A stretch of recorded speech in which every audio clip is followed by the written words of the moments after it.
గోరింటాకు అసలు కథ ఏమిటో మీకు తెలుసా? గోరింటాకు అంటే గౌరీ ఇంటి ఆకు. గౌరీదేవి బాల్యంలో తన చెలికత్తెలతో వనంలో ఆడుకుంటూ ఉండగా ఆ సమయంలో మొదటిసారి రజస్వల అవుతుంది. ఆ రక్తపు చుక్క నేలను తాకిన వెంటనే ఓ మొక్కగా పుడుతుంది. ఈ వింతను చెలికత్తెలు చూసి పర్వతరాజుకు చెప్పగా పర్వతరాజు సతీ సమేతంగా ఆ ప్రాంతానికి వస్తాడు.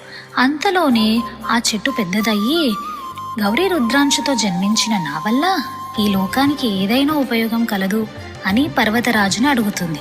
అప్పుడు పార్వతీదేవి ఆ చెట్టు నుండి ఒక ఆకు కోసింది. కోసిన వెంటనే పార్వతీదేవి అనగా గౌరీదేవి వేళ్ళంతా ఎర్రబడిపోతాయి.